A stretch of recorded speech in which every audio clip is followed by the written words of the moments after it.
சற்று முன்பு கிடைத்துள்ள முக்கிய செய்தி, நீதிமன்ற உத்தரவை தொடர்ந்து மதுரை சின்ன உடைப்பு கிராம மக்கள் போராட்டத்தை வாபஸ் பெற்றிருக்கிறார்கள். விரிவான விவரங்களை வழங்குவதற்காக நமது செய்தியாளர் மதன் இணைந்திருக்கிறார். மதன், மதுரையில் விமான நிலைய விரிவாக்கம் நடைபெற இருக்கிற சூழலில் சின்ன உடைப்பு பகுதி மக்கள் போராட்டத்தில் ஈடுபட்டார்களே, தற்பொழுது எதற்காக அவர்கள் வாபஸ் பெற்றிருக்கிறார்கள்? நீதிமன்றத்தின் தீர்ப்பு என்ன வந்திருக்கின்றது, சொல்லுங்க. நிச்சயமாக மதுரை மாநில விரிவாக்கத்திற்கான இலக்கு அறிவிக்கப்பட்டது. நீதிமன்ற உத்தரவை தொடர்ந்து தற்போது கிராம மக்கள் போராட்டத்தை வாபஸ் பெற்றுள்ளனர்.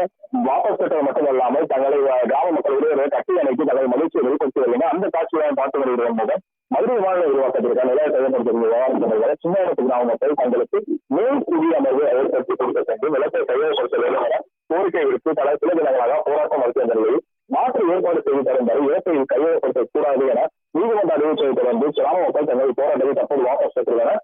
மதுரை விமான விரிவாக்கத்திற்காக விமான நிலையம் அருகே உள்ள சின்ன உடத்தை பரம்பப்பட்டு உள்ளாமல் 633 ஏக்கர் நிலம் கையகப்படுத்த உள்ள நிலையில் சின்ன உடப்பு கிராமத்தில் 150க்கும் மேற்பட்ட வீடுகள் மற்றும் 250 ஏக்கர் நிலங்கள் கையகப்படுத்தியுள்ளன. அதற்கான நிதி வழங்கப்பட்டுள்ள நிலையில் சின்ன உடப்பு கிராமத்தில் மக்கள் நிலையத்திற்கான இழப்பீடு 2009ஆம் ஆண்டு கணக்கெடுப்பின்படி வழங்கப்பட்டுள்ளதாலும் ஆனால் 16 ஆண்டுகள் கழித்து தங்களுக்கு இழப்பீடு தொகை வழங்க ஏற்றுக்கொள்ள முடியாது எனவும் தற்போதைய மதிப்பின்படி இழப்பீடு தொகை வழங்க வேண்டும்.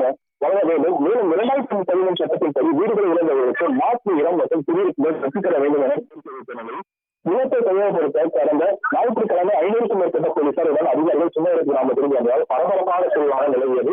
இதனால் தங்களுக்கு உரிய வாழ்வாதாரம் ஏற்படுத்தி கொடுத்த பின்பு இடத்தை கையகப்படுத்த வேண்டும் என்பதே சின்ன கிராமத்தை பொறுப்பியாகவே இருந்தது.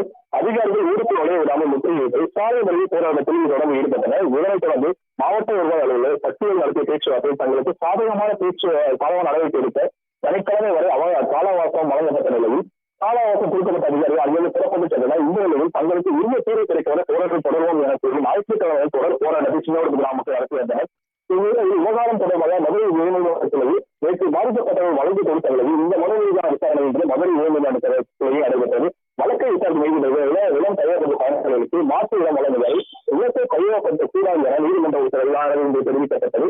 இதனைத் தொடர்ந்து கிராம மக்கள் மகிழ்ச்சி அடைந்தனர். தங்களுக்கு சாதகமான தீர்ப்பதால் தற்காலிகமான போராட்டத்தை வாபஸ் பெறுவதாகவும் போராட்டக் குழுவினர் தெரிவித்துள்ளனர். மேலும் தங்களுக்கான உரிய நியாயம் கிடைக்கும் வரை தொடர்ந்து இதற்கான முயற்சியை மேற்கொள்ளும் எனவும் தெரிவித்துள்ளனர். பொதுமக்கள் சின்னவரத்து கிராம மக்கள் மகிழ்ச்சியை தங்களுடைய அருகில் உள்ள கிராம மக்களை கட்டி அடைத்து ஆட தழுவி தங்கள் மகிழ்ச்சியை வெளிப்படுத்தி வரும் காட்சியை பார்ப்பவரை இயக்க செய்கிறது மோகன்.